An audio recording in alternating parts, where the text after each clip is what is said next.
Hyman, all in favor? Aye. Any opposed? Minutes pass unanimously.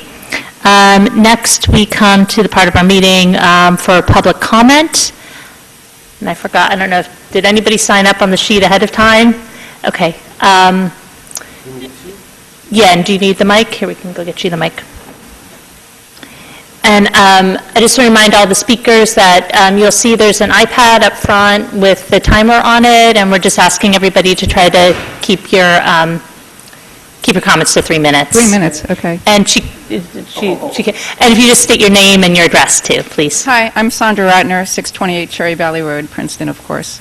I've had a problem for a number of years, and this problem has existed for perhaps many, many years, because Cherry Valley Road is built on my property.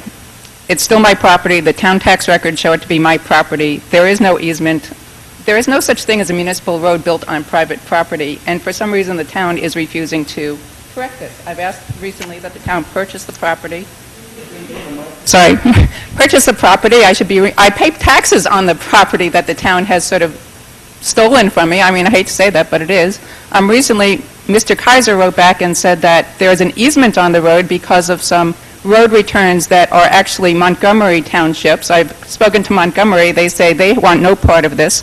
I personally can't understand how unfiled documents in Montgomery could have any bearing on the ownership of my property. Plus, a municipal road can't even exist by easement. An easement implies that both parties have some usage of it, and obviously I have no usage of Cherry Valley Road. It's entirely dedicated to being a road. Can you say where, I couldn't hear you in the very beginning, where is your road? What's your address? 628 Cherry Valley.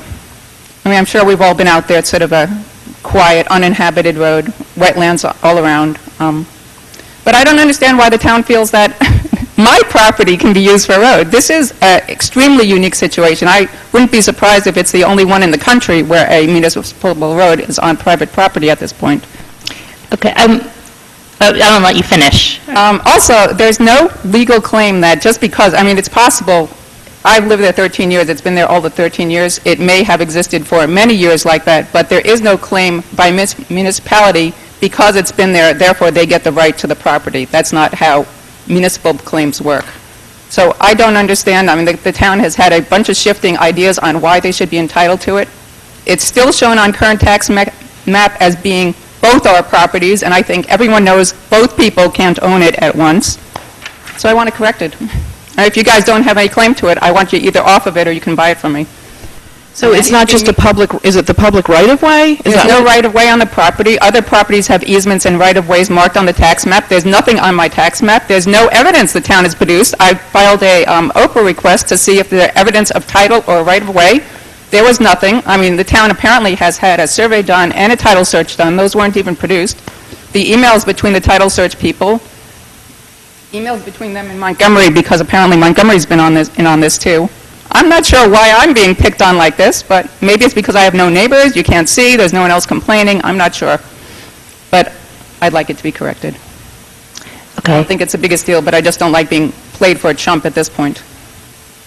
Okay. Well, I don't think this is an issue we can solve up here at the meeting tonight, but I know I've gotten your emails, and so... I hate to send a nasty gram like that, but it's, in my mind, it's the town's response has been bordering on illegal. I think that Mr. Kaiser's known about this situation for quite a number of years, and to keep on covering it up or pushing off and not complying with the OPRA request, the last response was just nonsensical. I mean... Okay, well, I'm going to... does our administrator want to say? I mean, we'll have a meeting with you, and we'll try to straighten it out. I was going to suggest I'll work with the attorney, and we'll see what we can do in terms of the issue at hand. Excellent. It definitely seems like it's a legal matter. Okay. Thank you. Thank you. Is there anybody else who'd like to speak on any item that's not already on the agenda? Okay, seeing none, I will close public comment, and we'll move on to announcements. Ms. Howard, any announcements this evening? Ms. Krummeller? Yeah, I want to give an announcement about, I'd like to give a shout out to our employees. We had a disaster, a sewer disaster, now I can't remember the date, but it was a Sunday night, and it was in the middle of the night, the Northridge pump station failed, and the employee who was on call was Jeff Hughes, and he came right over, and he called his supervisor, Tom Hughes, and the employee, Chris Torres, and they worked throughout the night fixing the problem.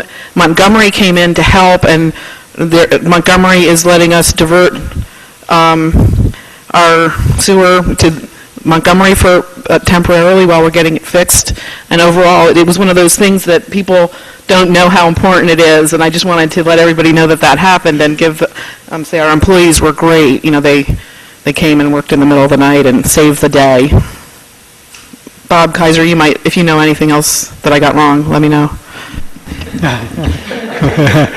I just want to mention that the SOC has just did a tremendous job following up with this, and they're hoping to have the situation permanently solved within the next couple days. Mr. Miller, any announcements? Okay. Yeah, just two things. One is I want to also to remind everyone in regard to affordable housing for Avalon Bay, up the street here at the old hospital site. We are taking applications, and you can fill out or complete an application, one at Princeton Community Housing, which is located at 1 Monument Drive, and also at our affordable housing, the municipal affordable housing department also, and that's also at 1 Monument Drive, if you're interested in affordable housing at Avalon Bay. Second, tomorrow, Cornhouse will be hosting their Leadership Awards, where we give awards to various leaders in the Cornhouse programs throughout the community, especially the seniors that are graduating. And our own Mayor Lambert will be present to say a few words and to help give out the awards. I think that's it. Thank you. I have a few announcements. The first is that we're going to have, normally we have a council meeting every 2 weeks. There's going to be a 3-week gap between now and our next council meeting just because of the way that the Mondays fall in June. So our next council meeting will be on June 13th.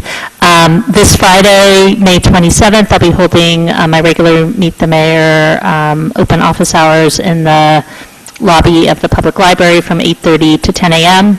On Saturday, May 28th, it's the Spirit of Princeton Memorial Day Parade. It's a really wonderful event. Starts at 10 a.m., I believe, at the corner of Princeton Avenue and Nassau Street, and ends at Monument Hall, the former Borough Hall, for a ceremony at 11 a.m.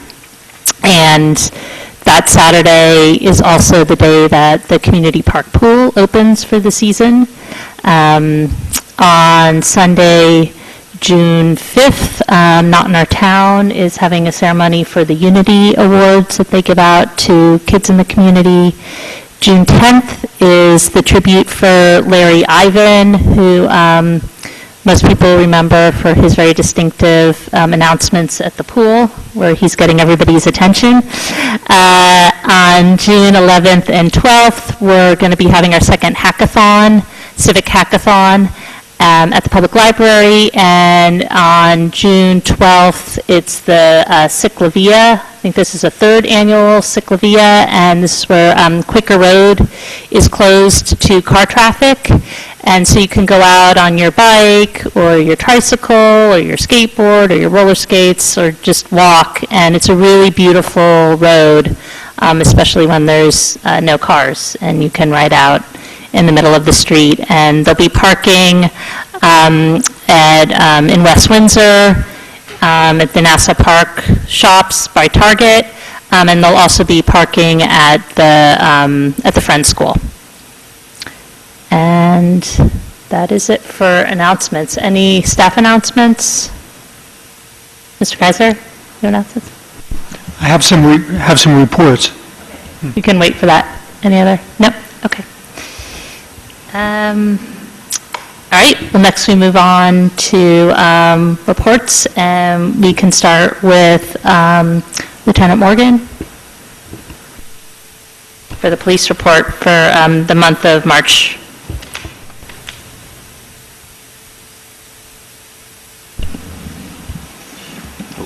There you go.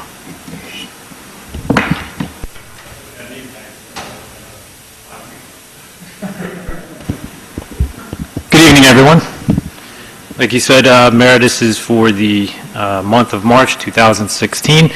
I just have a few items that I'd like to present to you that are in the police report, and a few more items that are not in the report as well that I'd like to bring to your attention.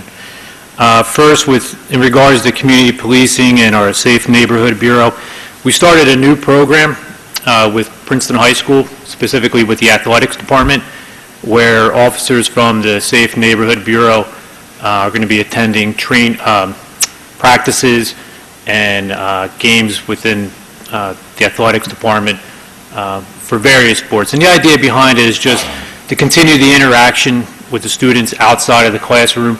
It also gives the opportunity to meet some of the parents.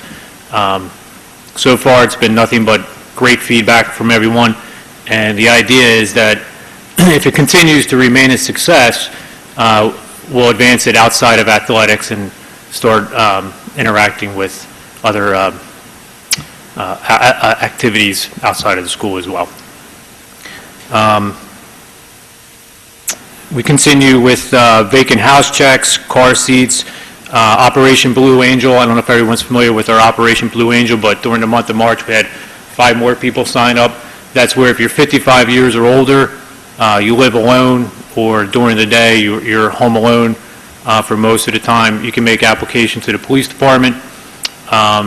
If you have concern that during the day that maybe if something were to happen in the home and you weren't able to access the door to let the police department in, we can put a lock outside that will allow us to gain access to your home. So during the month of March, we brought in 5 more to the program, and it continues to grow every month. Our arrests, call for service, summonses issued, they remain very similar when you compare them to the month of March from 2015. Looking at our overtime for the year, or during the month of March anyway, the overtime was down in patrol, again, when you compare it to the previous year, and very similar within our communications center and the detective bureau from last year as well. We still have 1 officer that remains on light duty. She's assigned to administrative work, so that position remains effective for us. Our stop data, our motor vehicle stop data remains consistent month to month. We haven't seen really any variation in the percentages there. And our accident totals, again, you'll see from every month, the highest are during the day, because obviously that's when most of the traffic occurs in town. So that's what's in the police report, but a couple of things I just want to bring to your attention that are not in the report. We just announced the dates for our Youth Police Academy. It's going to be August 22nd to the 26th. It's from 8:30 in the morning to 1 p.m. I strongly encourage anyone that's interested in the program to submit the application as soon as possible. We only take 25 to 30 students every year, and it goes quickly. It's a great program. You can pick up the packet at the police station or online. It's just general information, medical. Wait, Chris, can I ask you a quick question about that? Today was actually, at least on the website, says it was the deadline. Are you still accepting after today? Yes, as long as we haven't hit that mark, we will, yes. Okay, And I don't think we have. And this is for students who would be going into 6th, 7th, or 8th grade, correct? Come September, 6th, 7th, 8th grade, if you're going to be in the 9th grade or above, you can come back as a counselor. And what we try to do with the counselor is we try to make it more of a leadership type position. The regular students that come in, it'll be more informative for them about the police department, and the other ones will assign different ranks and be more of an administrative and leadership type role for them. And there's no charge, correct? There is no charge. We graduated 4 officers recently from the Mercer County Police Academy. They're assigned to the field training program right now, so they're attached to a certified field training officer for the next 3 months. At the end of the 3 months, we'll evaluate their progress. If we're confident that they're ready for solo type duty, they'll be reassigned to a patrol squad. If not, then they'll remain on the field training program until we're satisfied with their progression. An update in regards to body cameras. We met with another company. We liked their product. The best part about their product that we liked is that it's the same company that we use for our in-car cameras. So the two are able to communicate to one another, and there's also they operate off of the same software program, so that helps with cost as well and being familiar with the program. The issue with it, as you can imagine, there hasn't been a lot of research and development prior to recent times in body cameras, so the supply and demand, you could say, is a little off balance right now, so it's very difficult to try to get a sample product that we can use in the field.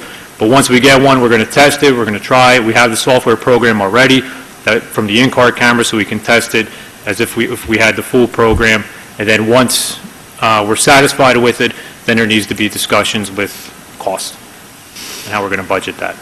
But that's progressing as well. The Uber complaints,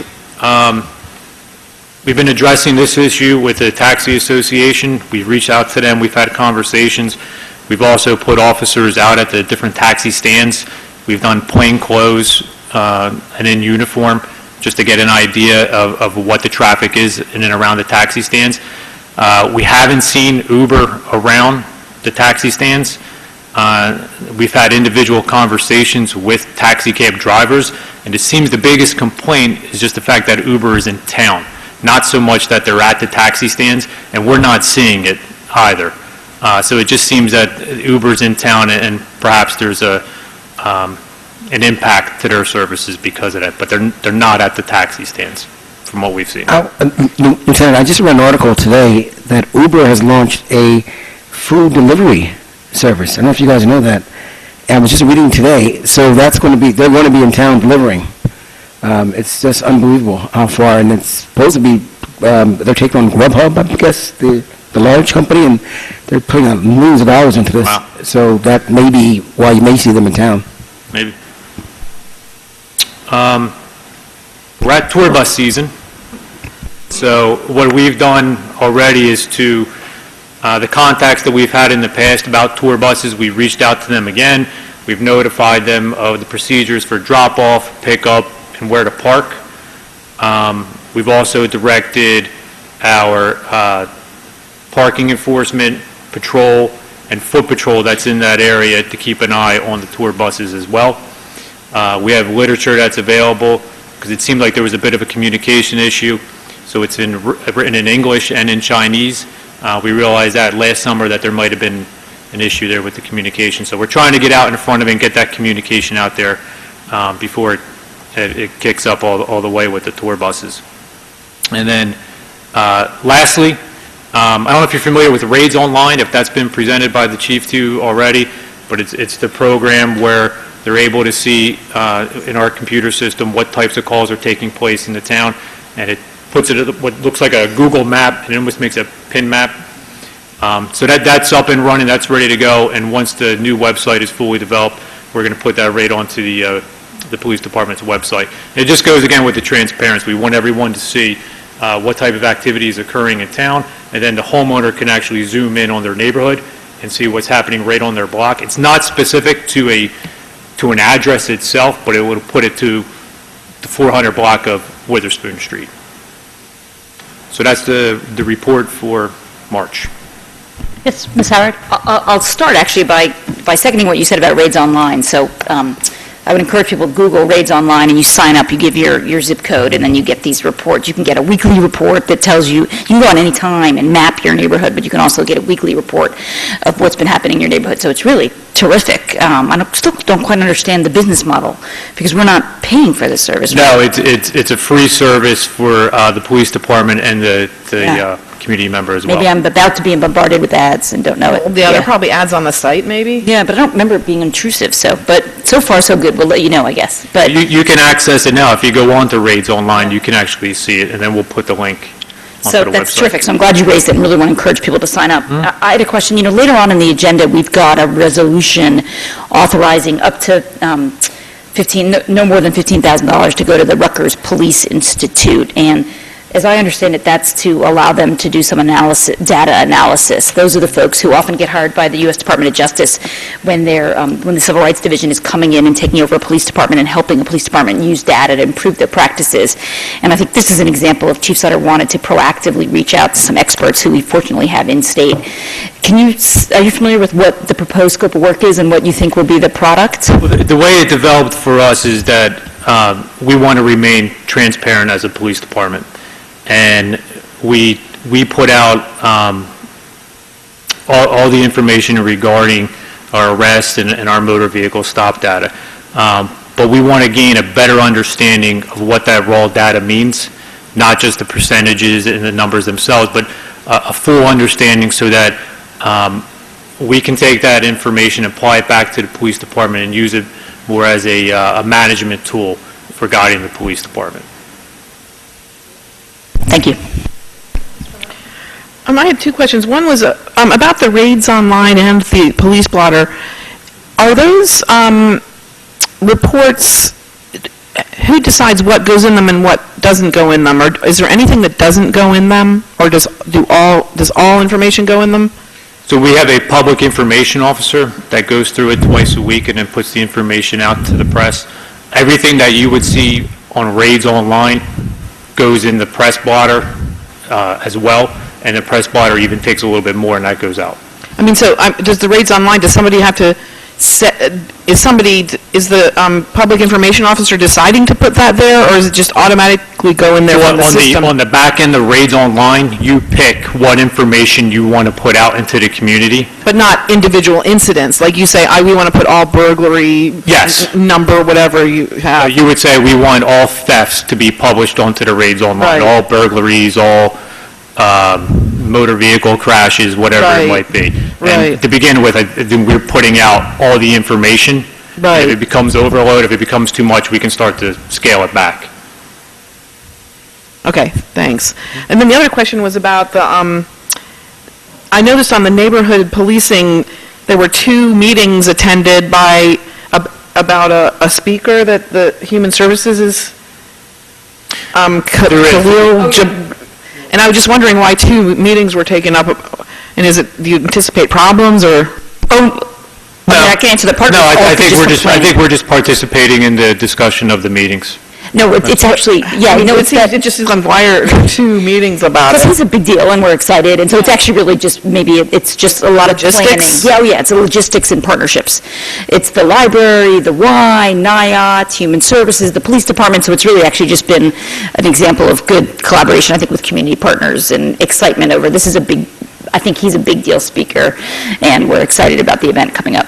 It was going to be on my announcement list. Lance, that's true, you've been at some of the events, right? You've been at some of the planning meetings. Yes, I think that it's great that the police are there. It's going to be a great informative way to bring people together and to hear another side of things. So I think it's okay for the police officers to be there. I think it's... Well, I didn't say... No. I just was wondering. Yeah, but no, I think it's going to be very, very exciting. It's June 8th at the public library, I believe in the community room, and 7 o'clock? No, it's at the Field Center, isn't it? I'm sorry, it's at the Field Center, On campus, but the library is a sponsor. Yes.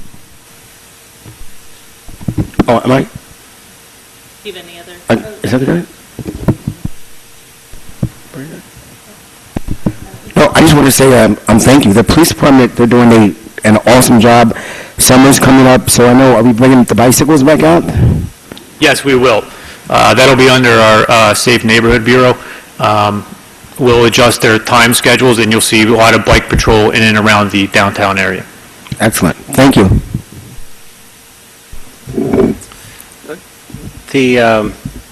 In the report on page 6, there's an arrest demographic breakdown. Right now, it's just a count.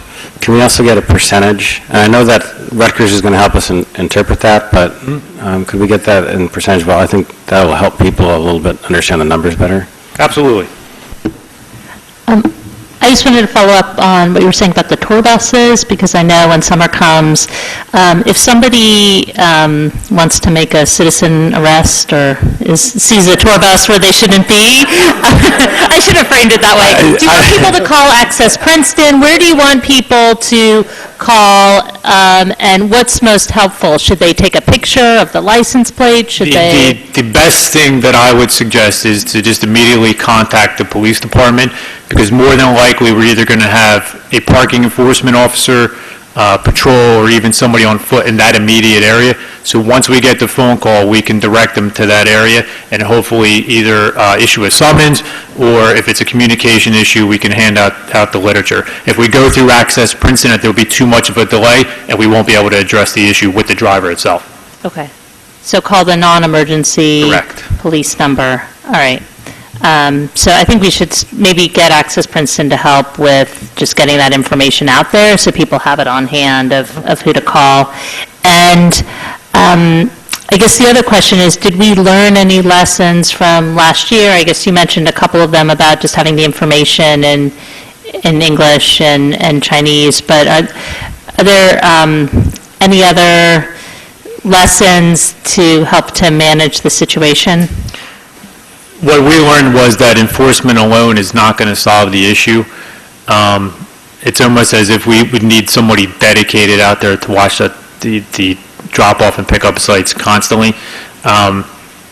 We need cooperation and effective communication, and that was the biggest issue that we saw last year, that there wasn't always an understanding of what they needed to do.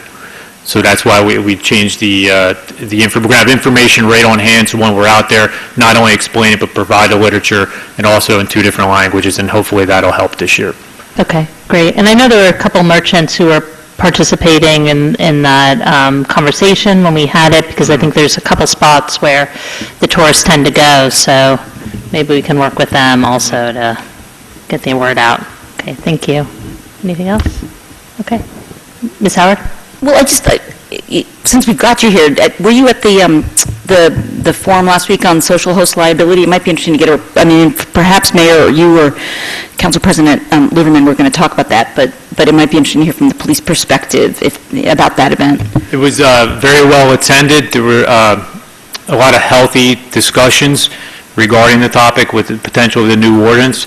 From a law enforcement perspective in the police department, we are not opposed to the ordinance itself. It's something that could be a tool that we could use. There are no Fourth Amendment, there's nothing that would diminish the Fourth Amendment with it, and we know there's opposing views to it, and if the conversation continues, it's something that we would definitely want to be a part of. Great. Thank you. And then continuing with reports, Ms. Howard, do you have any reports? Thank you. I do. I have several. From the legal committee perspective, I want to report that we have a draft RFP for our municipal legal services that we are reviewing and that we hope to release by the end of summer. And we would marry that with outreach to firms, and then we would hope to have the return date be in September and interviews in October, which would allow us to award that contract before the end of the year. On a parallel track, the planning board is also working on RFP. The way things work, the planning board actually picks who is the counsel providing their legal representation, but we can set the maximum amount that can be paid under that contract. So we've been surveying surrounding communities to see what the market rate really, what sort of the market will bear, and we likely will recommend to council that we set a maximum amount so that we can make sure we're aligning ourselves with what surrounding communities are paying. So it's really an effort to make sure we're constraining our legal expenses as much as possible, both on the municipal side, but also on the planning board side. And so to our members on the planning board, if you need more on that to convey, let me know. But wanted to make sure we were reporting that. From the Board of Health perspective, really excited to report that in this past week we were honored to have a visit from the New Jersey Department of Health Commissioner, and Mark Shield was there, and the mayor was there, and it was a great opportunity to highlight what a terrific Department of Health we have, as Commissioner Bennett came by, and we talked about all of our different accomplishments, but of particular interest to folks is we got to hear about the Department of Health's plan on Zika and what they're going to be doing statewide, which dovetails well with what we're doing locally. We also talked about emergency preparedness, in particular how to do medical needs sheltering, which we know is an issue that we've faced here in Princeton, is for what are people who can't get out of their house. If there's a disaster, how can we make sure that they're able to shelter in place, or is there a place we can get them if they have medical needs? And we also talked about accreditation, because the state is also seeking accreditation, so we shared stories there. And then finally, on lead poisoning, the commissioner talked about efforts they are making statewide on lead poisoning and how we might work together here. So that was really exciting and an honor and really a testament to our great department. And folks should know that our department is starting outreach about Zika here in Princeton. There are over 1,000 flyers that are going to be popping up around town on people's doors, and in particular, they are targeting areas where there have been past complaints about standing water. So these reminders are about how to eliminate standing water and how to mitigate and hopefully minimize the risk you might have in your yard from mosquitoes. So that's the Board of Health. From the Human Services perspective, we had over 100 people attending Wheels Rodeo, so thank you to everybody who worked there. In particular, the PBA donated a bike that was raffled off, and the Recreation Commission donated a pool membership that was also raffled off. And our Summer Youth Employment Program is going to kick off in the next couple weeks. We have 36 high school students participating, which is really great, and 15 businesses and municipal departments that are taking students in. So that's great. And finally, you all will remember that the subcommittee that was tasked with investigating a potential earned sick ordinance, I think, Mayor, you gave us a May deadline, and this is the last meeting of May, but we've had at least eight meetings thus far with interested residents and businesses, and we've talked to officials in Jersey City and New Brunswick to hear how their ordinances are going there. We don't have a full report yet, and given the interest in the community, this gets a lot of interest from people. We wanted to wait till we have a full complement of mayor and council. So we'll plan to report at the next meeting, if that's okay, Mayor, if we can put that on the agenda for the next meeting. Thank you. I have a couple of reports. The first one is kind of an informal report that after we made the comment about charging money for Communiversity, and just because I'm running for office, I've heard from a lot of residents with different opinions about Communiversity and what should happen, and I think the council needs to address that. I mean, I wanted to ask who, I don't ever remember getting a specific request to authorize what's, everything that's necessary for it, or what conversations we need to have, and what conversations the council should have as representatives of the residents. Because some people really hated the idea of asking for money, but almost everyone thought it was too big. It used to be a community event. It was a town gown event that focused on the residents and the relationship with the university, but now it's gotten to be more of a street fair with car dealers, and I feel really like we need to address it. I think something needs to change, and I think the council is probably the group that needs to really make the ultimate decision about it. So I'm just throwing that out there. I think it has been in the air. I know that administration does a meeting every year after Communiversity, and when Jeff Nathanson came to give the Arts Council report, he seemed aware of it too, and it seemed like that piece was going to be part of those conversations in terms of how, what money the Arts Council is collecting, especially from the different vendors, and how those funds would be distributed, and how the event would be paid for. But another event might be a way to limit the size of it. It would mitigate some of the problems.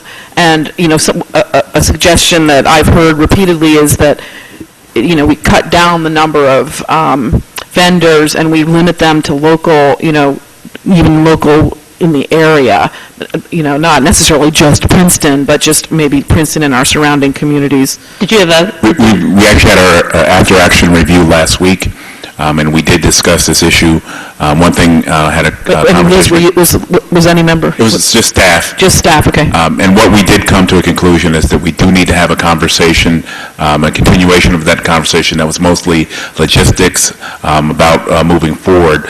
So I do think we need to develop either a subcommittee that then meet with the arts councils and have that discussion and flush out next steps. Yeah, I think members of the council should be part of that. Okay. I'm also happy to report that the freebie bus has been delivered, the new freebie bus, so I don't know if it's wrapped, it's getting wrapped any day, or with its new colors and its Marvin name. And we have a Target opening ceremony for June 13th, but oh, is that the next meeting? Wow. Anyway, I'll send out confirmation and get that, we'll write a press release for the little, like, the christening of it. And we're hoping to have some little event where people can come and look at the inside of it and we can celebrate it. And I have a couple reports from Joe Butler because she couldn't be here. She wanted to tell you about the Mary Moss Park, that the subcommittee met and delivered its final remarks to the consultant, RBA, and that RBA will return the concept plan next week to Ben Stentz. The Rec Commission will review it, and they hope it will be approved on June 9th, and the presentation to council on the final concept plan will be on June 13th. She says, we hope the council will approve the concept plan so we can move forward. And then she also wanted to let us know, I guess Liz already touched on the CP pool opening, but this, for the holiday, it's going to be open from 11 a.m. to 8 p.m. on all 3 days of the holiday weekend. It's also going to be open 11 to 8 on the weekends of June 4th and 5th and June 11th and 12th, and then it opens full-time on June 15th. That's about it. No reports. Ms. Lehman? Two things. One is I want to thank the university. You mentioned a freebie for the $90,000, I guess, that they contributed towards the freebie. So we want to thank the university for stepping up in regard to that. Second, I wanted to mention we did have the host liability forum last week, and it was a success. We had about 70 people maybe, and it, like the lieutenant said, it was well attended, and many questions were asked. So we're going to plan for another forum in the near future. We started with a group that we put together when it came to the heroin forum, and that went over so well with informing the community that we decided to keep the group together and to do these social forums throughout the year. So I think we're trying to hit on 4 different forums throughout the course of the year. So we'll keep you abreast to the next forum that we do. Thank you. Okay. I have a few reports. First is from the library board meeting. The second floor project is about to start. And also the library is embarking on a sort of mini strategic planning process for 2017, looking at objectives and key results. And Suki Wasserman is helping out pro bono to lead the library through that. So I know Brett Bonfield is here, and I want to thank him for coming to all the meetings, and I know he's really excited for this project and giving a new opportunity with a new leader for the staff, library staff, to take a look at itself and to see where it wants to be going in the next year. Also, last week we had the kickoff meeting for the neighborhood character and rezoning initiative. We're still working on exactly what the name is going to be, but something of that vein. Heather doesn't like it, so she can come up with a better. Yeah. And so the first steps is that consultants are going to be working on an FAQ to help describe exactly the scope of the project and to answer some of the questions we foresee coming up. This is going to be an initiative that is going to involve a lot of public input. So after the FAQ is developed, there are going to be meetings with focus groups and also some community meetings to solicit ideas and concerns and to focus in on what the problem is, to try to get some consensus around what the problem is that we're trying to solve and consensus around some possible solutions moving forward. This morning, there was a meeting of the master plan subcommittee of the planning board reviewing the bike master plan. And we reviewed chapter 6, which is the part of the plan that has the map of the proposed bike network and different treatments for the different streets to make the biking safer and more attractive. And finally, last week, I attended a neighborhood meeting along with the engineering department for Bank Street. Bank Street has been on the list for road reconstruction since probably any of us have been elected. It dates back from the old borough, and it's been on our list since we consolidated, and it's a very complicated street because it's so narrow. And one of the problems we're trying to work out now is the utilities they start underground on Nassau Street, they go up, they're above ground until Bank Street curves, and then they go back down. So the utilities are only above ground for about 900 feet, and you would think we're going to be opening up the road. It's the perfect opportunity to bury the utilities. This happens every time we have a neighborhood meeting. People want to bury the utilities. It's always very expensive. This street, you would think it would make sense because there's underground connections on both ends.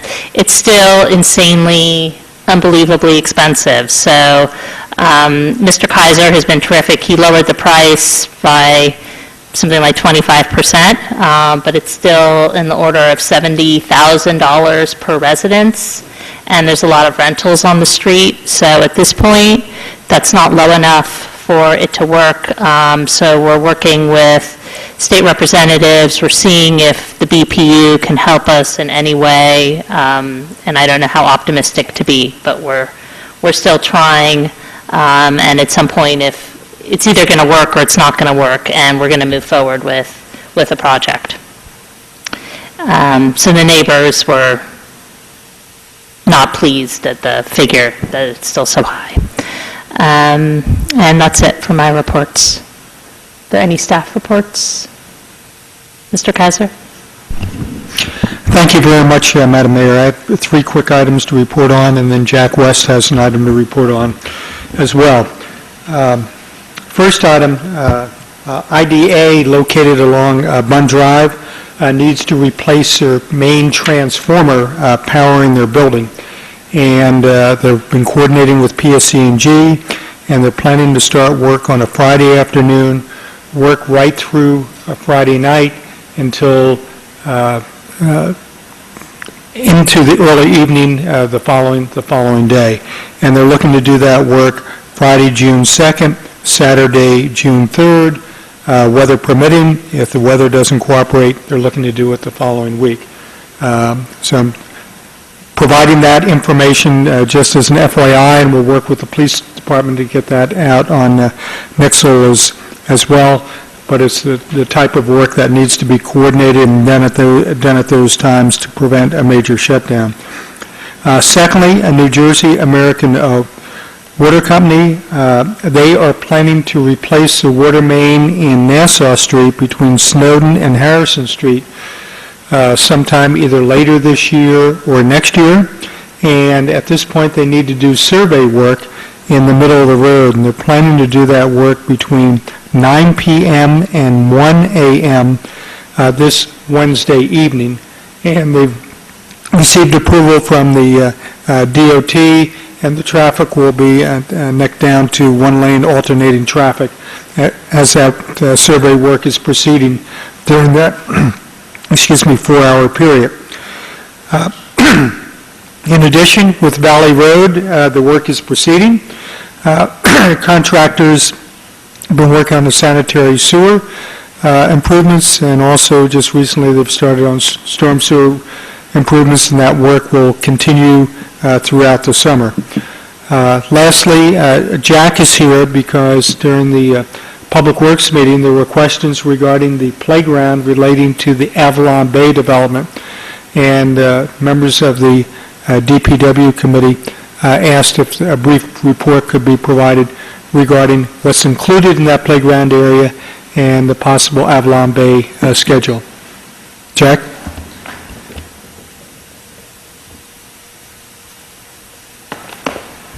Good evening. I guess everybody's aware that as part of the Avalon project, there's a small park at the intersection of Franklin and Witherspoon. It's a little bit less than a half an acre. What it'll include is mostly hardscape and landscaping. There will be benches, there will be some small, like picnic tables, and there will be some play equipment for children. There's two pieces proposed. One is kind of a climbing piece of equipment, and the second is, I guess, like a teeter-totter type thing. It's obviously not a whole lot has gone on so far, but they're getting ready. They hope to have the majority of it done prior to their starting to rent units in the middle of August. And that's essentially it. Can I have a question? Yeah, I have a question. The park will be open to the public? Yes, it's Avalon Bay's property. They will maintain it, but it will be open to the public. So there's no wall that's going to be built No around wall it? around it, it's Okay. open, and actually, the entire development is open to the public. There's easements for pedestrian passage through the entire project.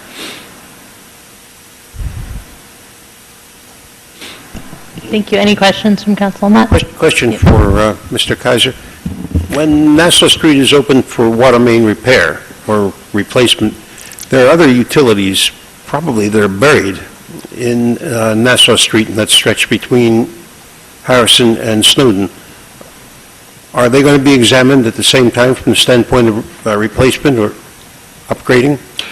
That certainly makes sense. We haven't gotten that far along, but it makes sense to look at the sewer system in that area as well as the gas main as well. And also, we've been hearing from the water company looking ahead from Snowden Lane all the way to State Road. At some point, those water distribution facilities will need to be upgraded as well. One other thing I wanted to mention while Jack's here regarding Avalon Bay, Jack and I have been discussing with Lorraine the trees along Franklin Avenue. There's some older trees along the edge of road, and at least two of those trees have been in decline, and they're more in decline at this point. In speaking with Lorraine, she's recommending that they be removed and they be required to be replaced by Avalon Bay. So that's what we plan to do, is authorize the removal of those trees because they are not in good condition at this point.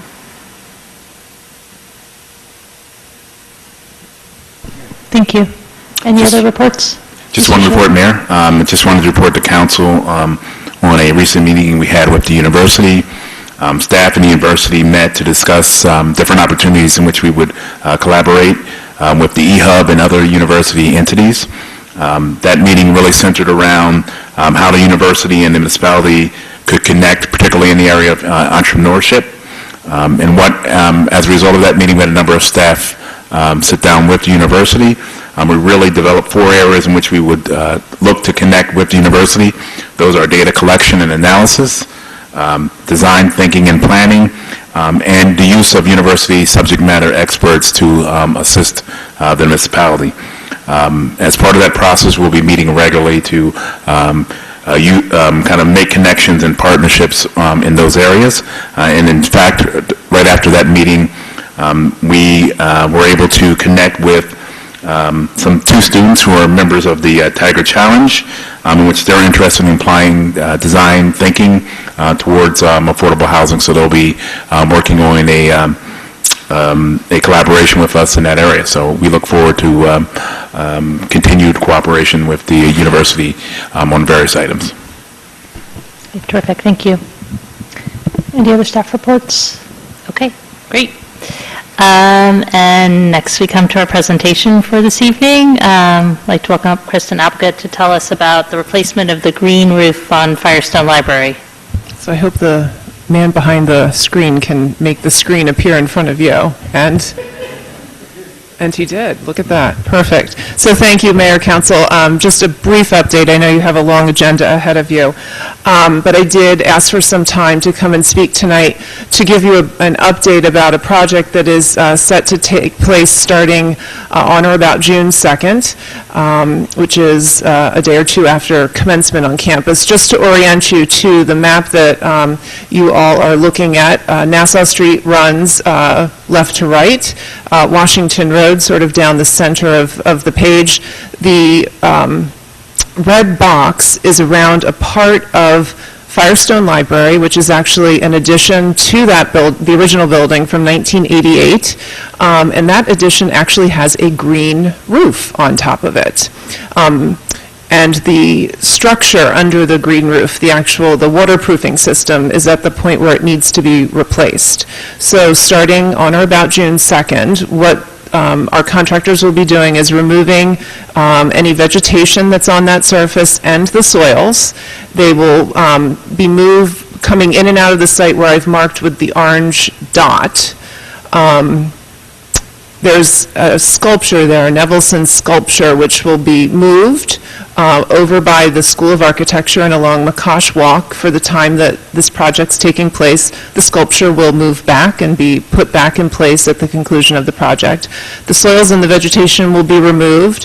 Vehicles will be coming out of what's marked on this map as Chancellor Way. They'll exit turning right onto Nassau Street and then turning right onto Washington Road and heading out of town to a facility that the university owns on our lands in West Windsor where the soils will be stockpiled. The structure will be worked on and the waterproofing will be put back in place, and then those soils will be brought back and new vegetation will be planted. The total project, and there won't be, I wanted to come and tell you about this because it will be visible from Nassau Street. There'll be some active hauling at the beginning and end of the project. It will take us about 5 to 6 months total to get this project done. So starting in June and being finished in October. And again, it's not hauling during that whole period of time, but there'll be work taking place on that corner. So I wanted to let you know because it's very visible, it's in the public eye. The sidewalks will remain open. Our folks will work with Mr. Kaiser and Deanna Stockton and Jack West to make sure that this is all done correctly. So this project will take place this summer. Phase 2 of the project will hopefully take place next summer after we receive the appropriate approvals from the town, because under that orange dot that I have marked here is the 1971 addition to Firestone Library, which is also a green roof. So hopefully we will be moving forward with that project next year. So multi-year project, close to Nassau Street. We wanted to let you all know about that. In case you get any questions or in case anyone's interested in what's going on there. So I didn't know if anyone has any questions. Chris, that's a gigantic project. You know, when we were talking about it, I thought like a month or 2 months, then it'll be done. That's gigantic. Do you know the square footage at all? Or? Firestone is our largest building on campus. So you may know that there's an ongoing 10-year renovation project going on within Firestone that's been going on for several years. So this part of the project is just one piece of an overall refurbishing and restoration of Firestone Library, which is the largest building on campus. So a lot of those benches that we sit on top, or we're sitting on top of the roof? Well, you wouldn't be, so the top that's in the red box, that part is not open. That's a secure roof area that you can't walk on. Where the orange dot is actually more considered to be an area that you can walk through. And what our intent is at the end of this project, when that area is restored, that it will actually be more inviting because we intend to put additional pathways and seating in that area at the end state. So we actually are looking at this as a way to restore a landscape that close to Nassau Street, an area where there isn't a lot of other green space, and make it an area that'll be welcoming. I don't know if you've noticed, we have a lot of chairs that sort of pop up on campus. And they're fun because they moved, if someone wants to be under a tree on a sunny day, they move the chairs under the tree. The intent is to have similar furnishings in this area where the orange dot is when the project's finished, which we think will be a nice place, not just for the campus community, but for the community as a whole. Thank you. This might be a good opportunity for you to remind people that what they can see of Firestone Library is really the tip of the iceberg. Oh, yes. And what the total library consists of in terms of the base of the iceberg, down to the base of the iceberg. It's 3, right? 3. Bernie, you might know more about what's down in that iceberg than I do. Exactly. What you see is literally the tip of the iceberg. It goes several floors underground. Of course, the space has, the stacks. There are secure special collections. Of course, the Scheide Library, we all know Bill and Judy Scheide gave the Scheide Library. It's really being reimagined. There are actually, when you come into Firestone Library, there are public gallery spaces, and for people who don't know, there's actually a children's library, the Coats and Children's Library. So there are publicly accessible spaces within Firestone. You do need a pass to get into the stacks, and you do need a pass to borrow books, which you can get a day pass from our Princeton Public Library. But truly, it is the tip of the iceberg, and is really, a gem of a college research library. I've probably forgotten the specific word that is used to designate the library, but it is one of the few archival libraries where everything that is published in the U.S. is maintained. And I can't remember what that term is either, Bernie. Yeah. Of course, we're part of something called RECAP, which is a consortium of libraries, including the New York Public Library, Princeton University, and the space where we actually warehouse many of the books that are used by multiple institutions is on our campus in Plainsboro. That is an interesting place. Cold storage. So if you don't have any more questions about this, I'll have the microphone. I just want to remind everyone, it's not just Memorial Day weekend, which of course I don't think anyone mentioned 10 o'clock a.m. on Saturday is your Memorial Day parade. I did mention that. And 2 o'clock is the P-Raid. And of course, reunions will be Friday, Saturday, Sunday. Class day, commencement, and baccalaureate are Sunday, Monday, and Tuesday. And the fireworks? We should reiterate what time? The fireworks are Saturday night, and right. all are welcome on Scheide Caldwell Field next to Princeton Stadium. And they're choreographed, and I think I can't give away some of the secrets about the choreographed music this year. Thank you. So thank you. Okay, we have several public hearings tonight, so we'll start with the first one, which is ordinance 2016-25, an ordinance by Princeton amending the Witherspoon-Jackson Historic District and amending the Code of the Township of Princeton, New Jersey, 1968.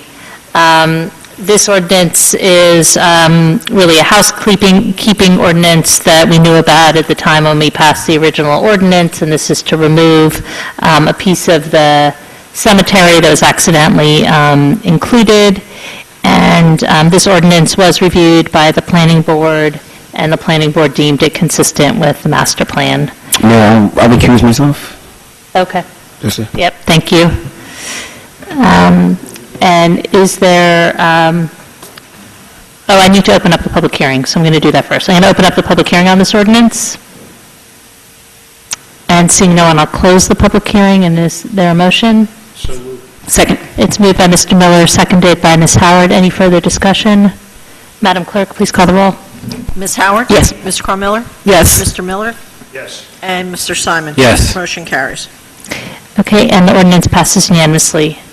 Next ordinance is 2016-26, land use application fees, and amending Chapters 2 and 10B of the Code of the Township of Princeton, New Jersey, 1968. And this ordinance would create a $750 application fee that would help cover the costs for engineering review and inspection of single and two-family buildings. This is for new construction.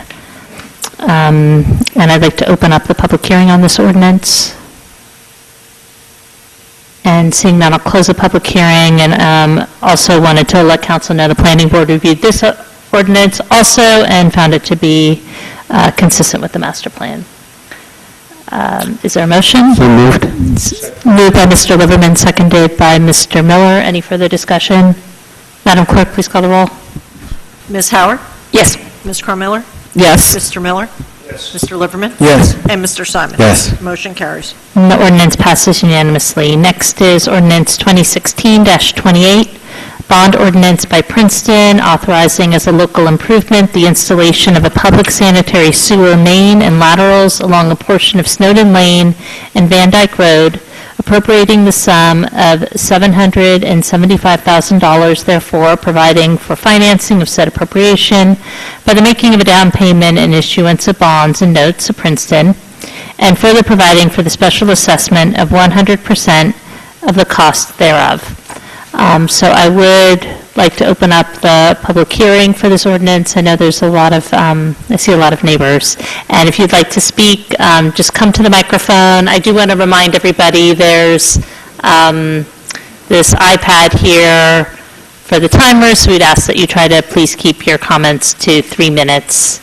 And if you could, you just come line up. Actually, it helps with the flow of the meeting if you want to speak. And if you could state your name and your address for the record. And if you have written comments, you're welcome to hand them to the clerk as well.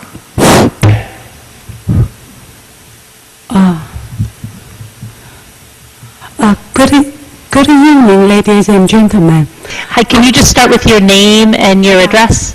I am Hui Ye, living at 456 Snowden Lane. I'm proud to say our neighborhood are great neighborhood, for our neighbors are all noble people. Especially my nearest neighbor, Mr. Moses and Mrs. Moses, are extremely outstanding people. They are generous, they are kind, thoughtful, caring, tolerant, and knowledgeable. They give me warm welcome upon my arrival, offered me help whenever I am in need. They gave me reference with best wishes when I needed to get my son registered to ULIC for pre-K. And they kept silence without a single word complaining when I assembled a swing playhouse really close to the fence. From my view, my great neighbor, Mr. Moses and Mrs. Moses, are really every inch of mobile people. I sincerely wish they will enjoy the swimming pool even better after our house connected to the public shore. When the summer season draws to its end, they will never have the least worry about how to drain the swimming pool water into the septic tank. For myself, I also wish myself will be relieved from the stress associated with septic tank. Last Tuesday, I called in a septic tank pumping company. The guy told me their service begins with an exposed entrance. If I want him to open the septic tank cover, he will charge me extra $50 according to the company's service price list. This made me quite hesitate. But at last, he decided to do me a favor by opening that cover for me free. Even without this $50, he drove away with $444 a check. I wish this will be the last time I call in such a service. I understand the cost of $34,000 to get connected to the public sewer is a remarkable amount to every family involved. To me, it really means a lot. For me, bought that shabby house for less than $480,000, but I already suffering a property tax more than $17,000 per year. This $34,000 even divided by 20 years, they still weighs a lot to my burden. But I think I'd better leave the problem of future to the future. We will have solutions for future problems. Like the old Chinese saying describe, a boat always goes straight when it's getting near to the bridge hole. Now, please let me have my house connect to the public sewer first. Solve the problem at present first. Thank you. Thank you. And can you just spell your name, because I want to make sure that the clerk gets it correct in the minutes. Can you just spell your name? My name, Hui Ye. Can you just spell it? So Huyye. Are you on the list? Oh, you're on the list. Oh, never mind. Okay, that's good. We got you. Huyye. Ye. Yeah. That's. By the way, I forgot to mention my another great neighbor, Size. He always asked me, Hui, you speak. Your second-handed English will make the mayor smile. It doesn't take much, so yeah. All right. Hello, my name is John Moses. I live at 12 Van Dyke. I object to the cost of this project. It's too. Can you make sure you're on the mic? The cost in my view is too high. So I would urge the council to do what it can to bring the cost of the bids down.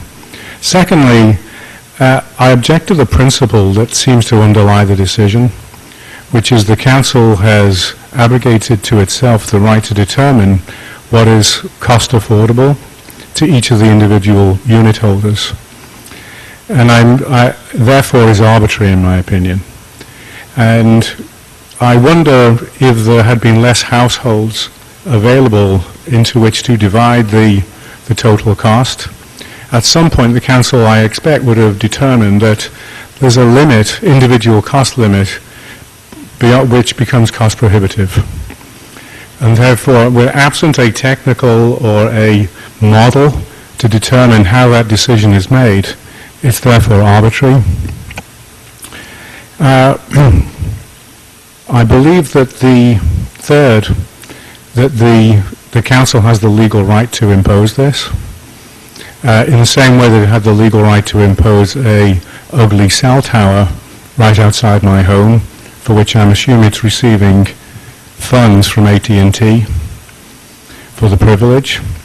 And in two occasions, therefore, I'm now feeling that I'm not in control of items and cost expenditures. One, an effect on my property value. The second, a cost that the external body has determined on my behalf is affordable. And I want you to know that. That's how it feels from my individual perspective. Thank you. Is there anybody else who'd like to speak?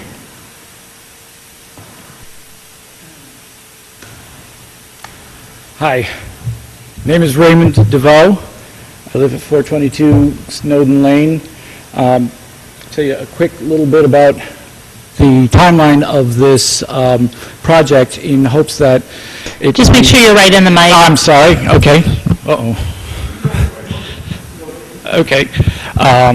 In the hopes that I might be able to sort of address a little bit about the funds and how much it cost and financing. Basically, in the winter of 2013, my septic system went through what my college and... You won't be recorded if you're not speaking directly in the mic. Okay, I can't see anything. But what my kids would have called an epic failure. The resulting details I will spare the council, but more as a sort of coping mechanism, I threw myself into learning as much as I could, doing research, countless hours in communications with the engineering department. I went to a large number of sewer operating committee meetings and talked with engineers, I talked with plumbers, and basically tried to learn as much as I could about it. And one of the things that kind of right now in hindsight was the most impressive thing, or most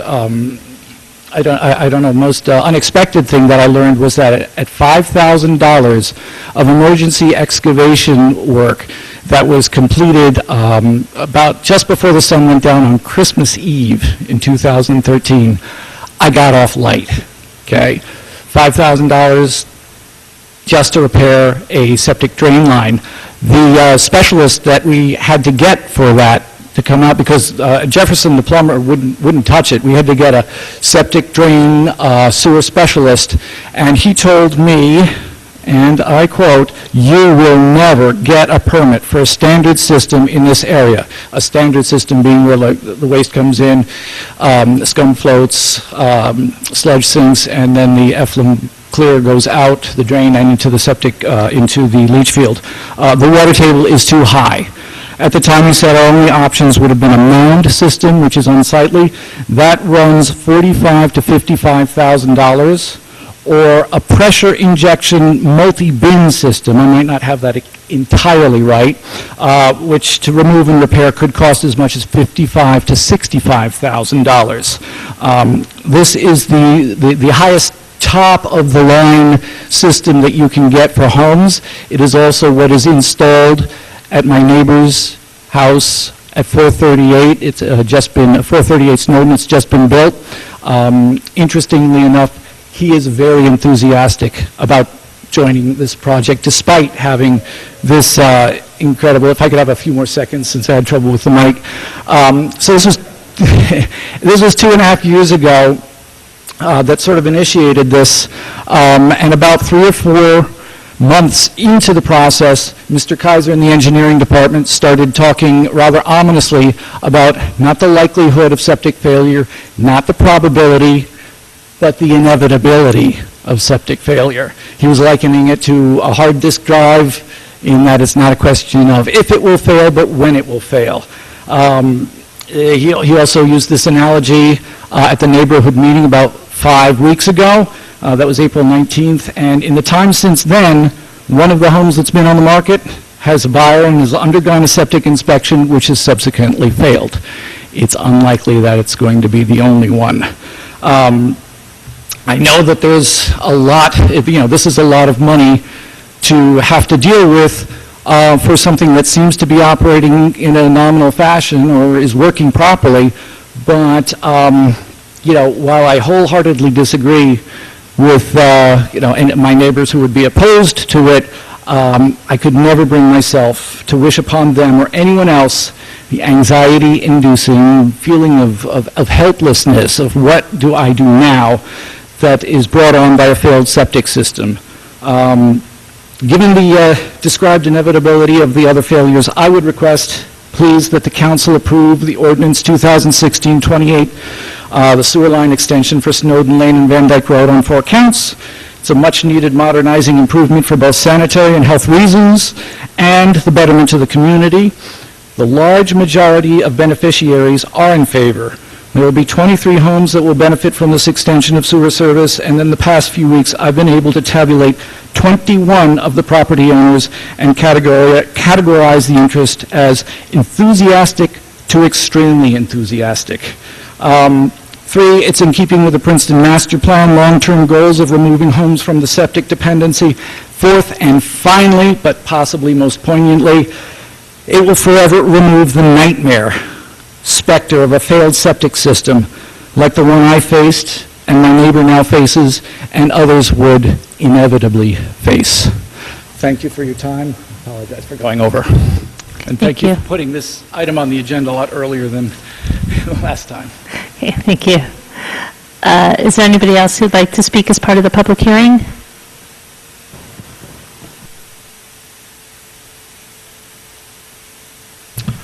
My name is J. Mohan at 54 Van Dyke Road. Most of the existing homes in that area are older homes, and the septic systems were installed in the 1950s. In 1980s and 1990s, the septic codes were changed because the system used in the 1950s were very undersized. And any time our septic system can fail. What that failure means is a new system to be immediately installed. Otherwise, every week we have to pump the system septic tank, which is at a cost of $400 a week or every 2 weeks. To install a new system, first it has to be designed by an engineer. That costs about $5,000 to $6,000.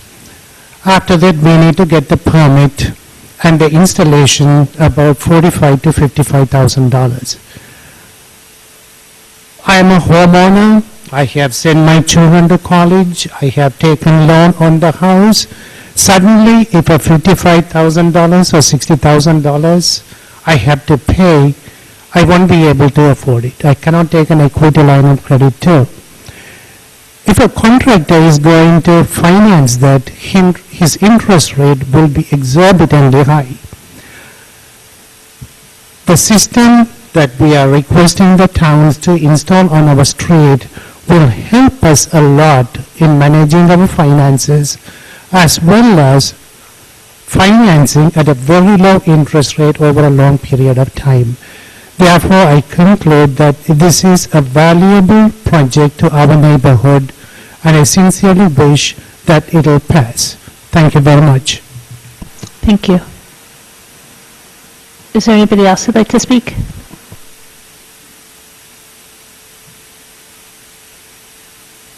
My name is Tom Gutowski. I live at 41 Van Dyke Road, which, moving from All Saints, we are on the All Saints side. It's the last house on the left.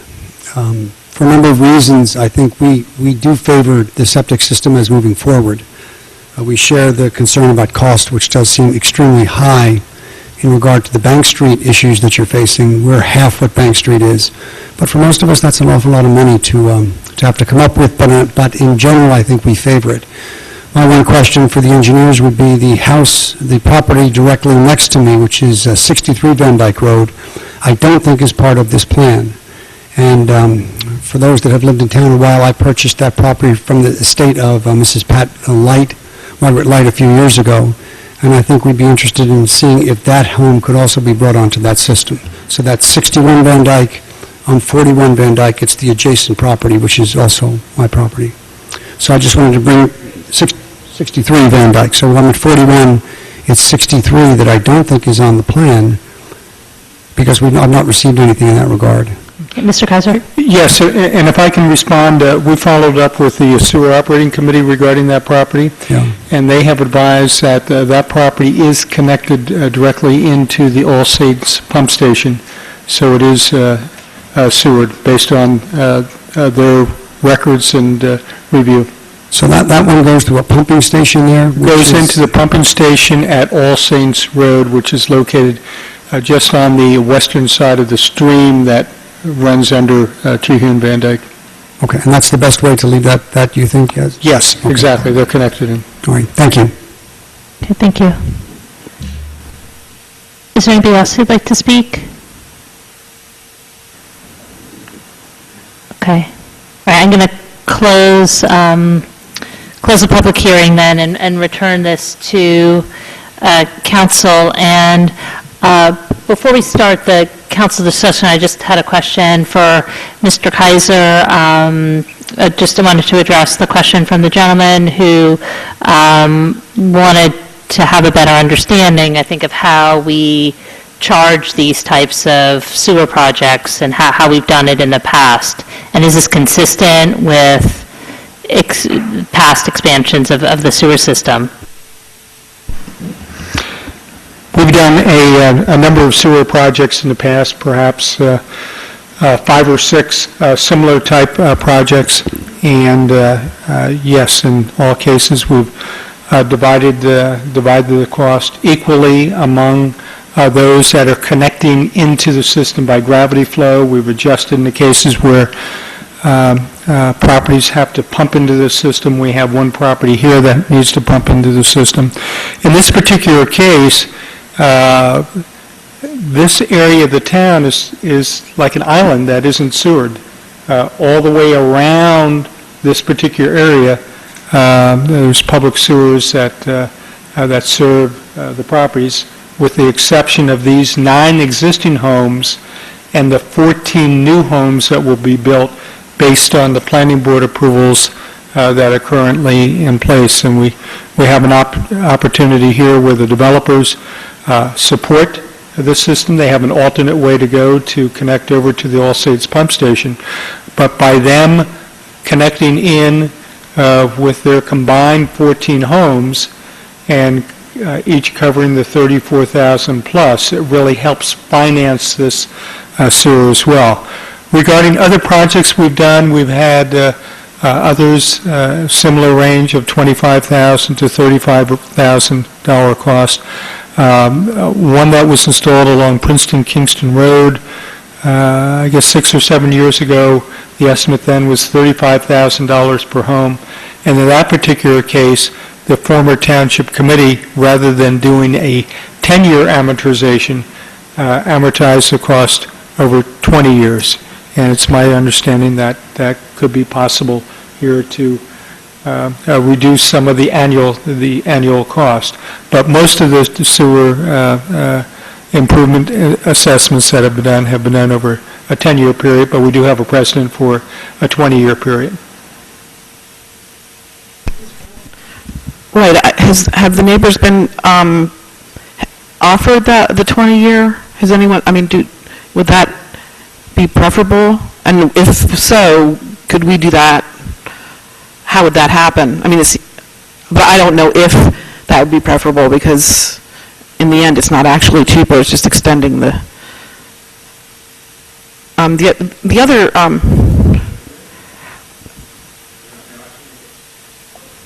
I don't know, I don't know how, was that opening up a can of worms? Since he... come to the mic, though, so that you're on record. I think we're picking on you because you're the objector, so we want to try to see what we can do. Yes, my objection is to the cost. Who wouldn't want a sewer system? So it is all about the cost. But so would that help you if it was 20 years rather than 10? Or is it just... Actually, what would help me is paying it off in one go. So I'm not paying interest. Right. And it doesn't go on my tax bill for future potential purchase of my home. Okay. So it's not... It's the size, it's the amount of the money, the total cost. Right. So, thanks. My personal opinion, 10 years, 20 years, that's not going to make a difference. Okay, that's what I wanted to know. So, everyone who was connected to the sewer at one point paid a similar price. Is that the theory, and that's why this cost, that we all contribute to the sewer when our house gets built, and that's since it didn't happen at the time they got built, that's what's happening now. That's the theory? What the thinking has been is one way or another, homeowners have paid for the cost to extend sewers. Many times not with a special improvement assessment, but the developer has paid the cost of extending the sewers, so the homeowner, in fact, has paid that cost over time as they paid their mortgage for their home. Mr. Lieberman? Is there further discussion? I make a motion that we go ahead and accept. I'll second it. Is there further discussion? Mr. Simon? The only question is whether our current ordinance has 10-yearly installments, and I'm fine with that unless we hear a strong request for 20 years from somebody. Nobody seems interested. And I also had a clarification. If somebody wanted to pay it off and not do the 10 years, they can just pay it Yeah, that's Can in they the pay in ordinance. full? That's in the language. They Right, can okay, always pay it yeah. off. Okay. Madam Clerk, please call the roll. Ms. Howard? Yes. Ms. Cronmiller? Yes. Mr. Miller? Yes. Mr. Liverman? Yes. And Mr. Simon? Yes. Motion carries. Okay, and the ordinance passes unanimously. I want to thank the neighbors for coming out tonight. I'm sorry, Mayor Lumpert, I didn't hear who seconded. Thank you. Ms. Howard? Thank you. Okay, and I just wanted to get a show of hands from the reporters. Are people here for anything specific or just general interest? Because if you're here for something specific, we can push it up for your convenience. No, okay. Okay, so we'll go through our resolutions. The first is 16-137, which is canceling the 2016 budget appropriations totaling $204,100. This is a result of the budget deliberation discussions we had in the last couple meetings, in the hopes of helping to stabilize the fund balance. So is there a motion to approve? So moved. Second? It's moved by Mr. Liverman and seconded by Ms. Krummeller. Any discussion? Mr. Simon? Just a quick question. A couple of these are going to be paid out of grants instead. Does that have to be in the resolution, or is that something that just, it's administrative? Okay. Okay. All in favor? Aye. Any opposed? Resolution passes unanimously. Next is 16-138, resolution authorizing a refund of $126,615.39, an erroneous credit of $164,887.47. Yeah, I'm not sure how to read this last part of it. Okay, it's been moved by Ms. Krummeller, and is there a second? Second. And seconded by Mr. Liverman. Are there any, how did this happen, I guess is the question. Sure, and I'll Just explain. was that. Basically, what you have here is, if you look at the second memo, this property was once one property. It was subdivided, and as you can see in 2014, it was one property that was assessed at $30,400,000. Then in 2015, the bills were actually sent out as an estimate for 2015. During that time, it was subdivided among a number of different entities, and the assessment actually went up. So we're actually netting more tax dollars on this. But because of the subdivision during that time, the property owners changed. For that reason, the initial property owner paid the full taxes on the property when they only needed to pay a portion of that. Their assessed value changed from the $30 million for the total property to the one property only being $5 million, and then it's divided under a number of other property owners. So we're doing the cancellation just to correct the fact that they actually overpaid initially. Mr. Shield, I don't think your memo is actually in the packet. That's part of the reason why we have these questions. And actually, I think over the weekend it wasn't there, but it's the second, it should be there, and if you may have pulled it over the weekend, I don't know if then it was not there over the weekend, but we did fix it this morning. They're there. Sorry. Yeah.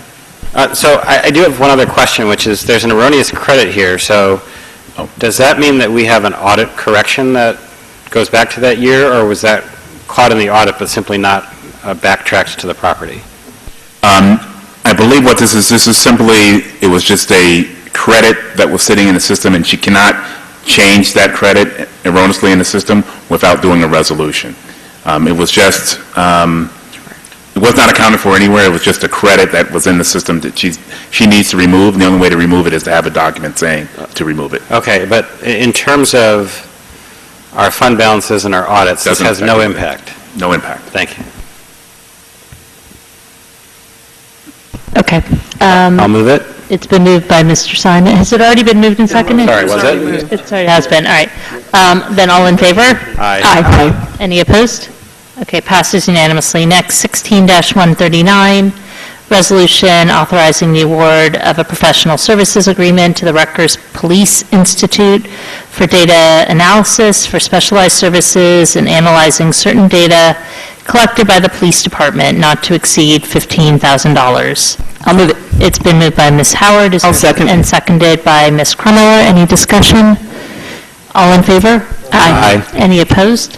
Resolution passes unanimously. Next is 16-140, approving a professional services agreement with Princeton Senior Resource Center to provide various programs and services to older adults for $134,650. Is there a motion to approve?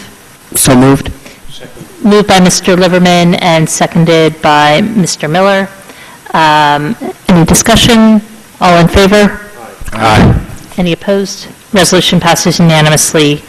Next is, we'll take these as a, recommend we do the next two as a block, 16-141 and 16-142, award of a license for valet parking services on Witherspoon Street to Open Door Valet for a bid price of 8% of the monthly revenue to be paid to Princeton, and 16-142, award of a license for valet parking services on Spring Street to Open Door Valet for a bid price of 6% of the monthly revenue to be paid to Princeton. And I did have a question about this because, well, actually, does somebody want to move both of those? Well, I'll move the first one. You just want to move the first one? Okay. Well, because we might only want to move one and not the other one. We're only choosing one, correct? Right, yes. Except for, I think in the memo, it said if there's some issue with Witherspoon, then they'd move to Spring. So I don't know if we need to have both of them. That was my question. Or just have just do the Witherspoon. I don't think Okay. All right, so then do you want to move I'll move the first So you're one. going to move 16-141 That's the Witherspoon Street. Heinz Plaza one. Okay. Second. And so it's been moved by Ms. Krummeller and seconded by Mr. Liverman. Is there any discussion on this, Ms. Howard? Yeah, I just had a question, and maybe I'm missing this in the memo. The contract, it would be for what term, a year? Well, it's actually we should make sure, I should have called it, it's actually a pilot project. So we have out, I think, at any time, we can, It's a one-year. it's a one-year project, but we have, either party can pull out. If it's disruptive, we can decide to pull out? Yeah, at any time is what I understood. Good. Any other discussion? Okay. And I emailed with Jeff Aton earlier today just to get a sense of if this went through tonight when he was trying to get up and running, and he said pretty quickly he wanted to try to get it up and running in June. So I think we'll see sooner rather than later whether it's going to work or not. It'll be very interesting to watch it develop. Okay. It's been moved and seconded. All in favor? Aye. Aye. Any opposed? Okay, resolution passes unanimously. And then I just recommend that nobody moves the 16-142, and we'll just let that be. And we'll move on to 16-143, resolution to purchase an affordable housing unit, 114 Brickhouse Road, Block 9801, Lot 3.114, for $72,093. Is there a motion to approve? Moved. Moved by Mr. Liverman, and seconded by Mr. Miller. Any discussion? All in favor? Aye. Any opposed? Resolution passes unanimously.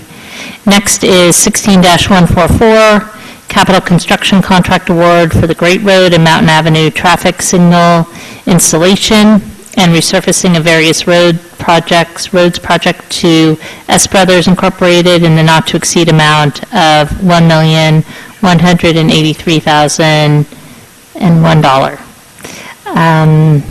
And this is, is there a motion to approve? Moved by Mr. Miller and seconded by Ms. Krummeller. This is actually a great, important connection that we're making to our bike network and path network. So this will connect the pathways on on Mountain Avenue that connect to CP School and those playgrounds, and it connects it up across the Great Road. There'll be a path on the other side of the road that will go past Elm Court and to the Johnson Trolley Path, and that path goes all the way off-road to the back of Johnson Park School, which you can take down through the school, and it connects across Rosedale to the second part of the path, and that takes you all the way over to Edgerstone.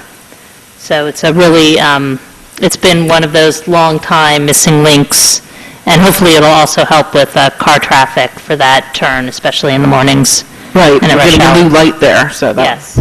And once again, I'll make the plea that we have some signage on all these wonderful paths so that people can identify them as bike paths, footpaths, where they go, and what they connect to. Okay. You just missed the big vote, but you're approved. You approved. Get started. You missed it, but we talked fondly about you.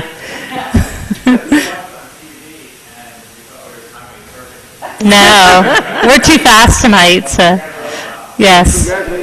We approved the Witherspoon The Witherspoon location. site, yeah.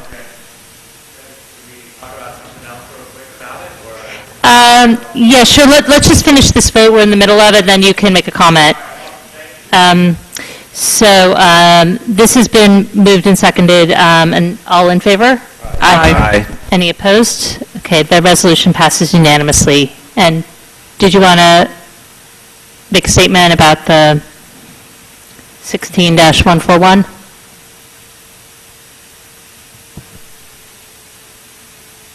Should I say my name and all that? My name is Jeff Aton, 133 Cedar Lane in Princeton. I talked to Bob Kaiser over the upcoming before the meeting, and the only thing that I don't think has been resolved, so we bid more for Witherspoon Street than we did for Spring Street, and part of that was based on the two meters that abut Spring through the crosswalk. And what I thought was after 5 o'clock, the extra money could pay to bag those meters from 5 to 7 o'clock in order to not have any, it would allow us to put cones right on, basically at Spring, to kind of create the lane of valet parking. If that would be something that we would be able to discuss, negotiate, talk about, that would be great, and if not, we'll find another way. Well, we did discuss that, and I think the problem was that if someone was there at 4:50 and they put the 2 hours in the meter, Right, so how will they move? In Somerville, they put signs on the posts that said up until 5 o'clock it's public parking, after 5 o'clock it's valet, and it was just kind of put onto the post that's right there for those two spots. We would even pay for those signs to be made. I feel it would kind of really help the flow. I don't want there to be a issue with the police and have it be traffic congestion. We're able to stage the cars before we take them away, which is going to be great. And I know this is a pilot, and maybe we can kind of work on that in year 2 going forward. But just to kind of have it be top notch going forward, if we could start everything there, because we can put 8 cars up into the crosswalk where they just put the signs on that crosswalk. If we had those 2 meters, and it wouldn't allow anybody to have to like turn in, it would create a lane that would start right at Spring Street. So you're either making a right at Spring Street, you're either going straight, or you're either coming into the valet. Whereas if you go past Spring Street and you go, oh, there's the valet, it would make it a later turn. That was kind of our objective when we had brought it up with you guys originally. if we can't, I mean, we figured out the revenue that you guys make on those meters from 5 to 8 is negligible compared to 2% of all the revenue that we could do on that by bagging them, and like I said, we'll pay for the sign to go up on, there's a pole right there that would tell people that. It might have to be policed either by us or by whomever, and if they're there, they're there, but... What I would recommend is that you have the discussion again with staff about this, and then come back to council with a recommendation. Unless... Mayor, if I could... Yeah. Because I think that is the right approach. Because this was a bid and an RFP, you really can't deal with that issue because it was not part of the RFP. If you want to look at it separately, we can have staff take a look at that, make an additional recommendations. But I think you should deal with what was in the RFP, which is just that location, and we can definitely have that conversation in terms of what that means and make recommendations back to council. Okay. Yeah, Mr. Kaiser, and then... Yes, we can refer this matter to the Traffic Safety Committee, and we can coordinate with Jeff on it as well. Okay. Would we be able to, I'm sorry to interrupt, would we be able to, if there were no cars parked there, call it at 8 o'clock after the meters were expired and there was no revenue for the town, to create a lane in those metered spots, or would we not be able to do that? That's the thing where, like, I feel like you need to have the... Trying to make it, the bid specifications were clear. It was a defined area that was being bid on. You can't, after that, auction, if you will, has taken place, then go back and renegotiate and use a wider area, because there may have been other people who would have bid who didn't, if they had known that it was a bigger area than what had been defined. I mean, I suppose you could probably opt to bid out that additional area, but, you identified which part of Witherspoon Street you were bidding, and you can't just, after the fact, once the award has been made, go back and renegotiate. Right, but given that this is a pilot project, can we make changes during the course of the pilot to make things work more smoothly? Or do we have to start it first and see how it works? I'll go back and look at your ordinance, but I mean, I'm just looking at it from the perspective of local lands and buildings law, which requires municipalities, with exceptions that don't apply here, what you basically auctioned off was a form of property interest. It was for a defined area. It's like any public contract that's bid. You can't then, after the fact, renegotiate the terms and change, in this case, make the terms even more favorable. What about if they pay, how much is our usual rate for bagging for 2 hours? Well, what I was saying, I'm not familiar with the town's, the ins and outs of the program for buying a bag to put over a meter.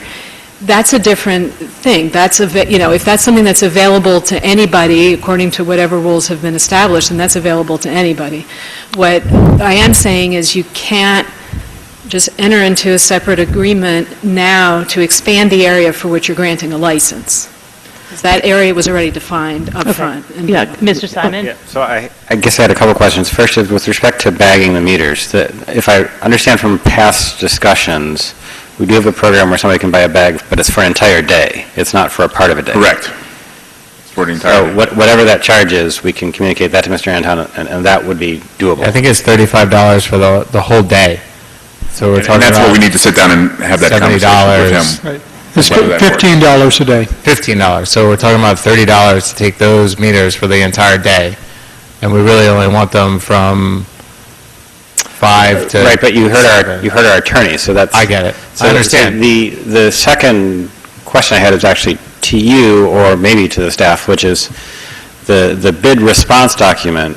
Did it have any of this in it as a condition of the bid, Mr. Aton's bid, or in other words, did he in fact modify the response, in his response, modify versus the conditions? And there was a notation in the bid, but checking with Jeff, he said that shouldn't influence the bid at all. The bid stands on its own and fully complies with our specifications.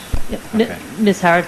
Well, I'm trying to think about how to, Trishka raises a good point, but what if we were to give the direction, as the mayor started to go down this road, that we want staff to meet and with Mr. Aton, and if they find that the safety and the efficient operation of this project would suggest that those two spots should be bagged, and that the funds would be recouped, that we would authorize it if staff found that was necessary to safety or.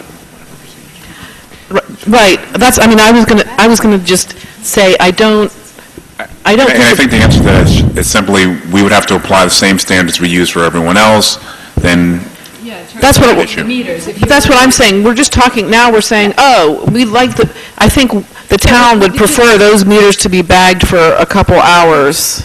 Yeah. Well, you have to look at what your rules are for bagging meters. You cannot, what you can't do is just after the fact expand the licensed area. But they would be paid for, just like... That's a new bid. Because he could go in and...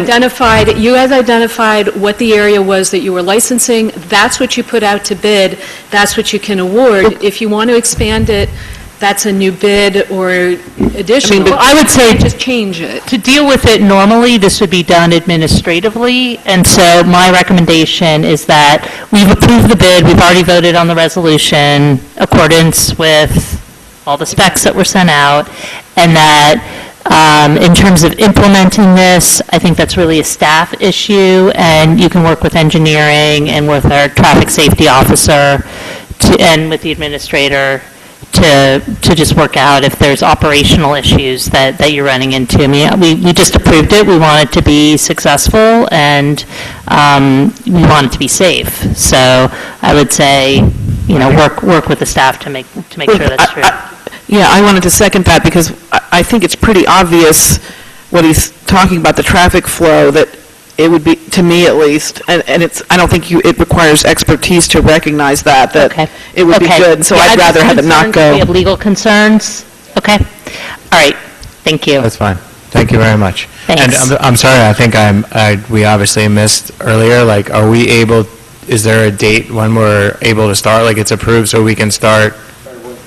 According to the specifications that were in our RFP. So you probably want to, before you start, I would also recommend just reaching out to staff, making sure Sergeant Murray knows. Of course. And I would just do that double check to make sure that the way you're operating is going to be consistent, so there's no surprises. Sure.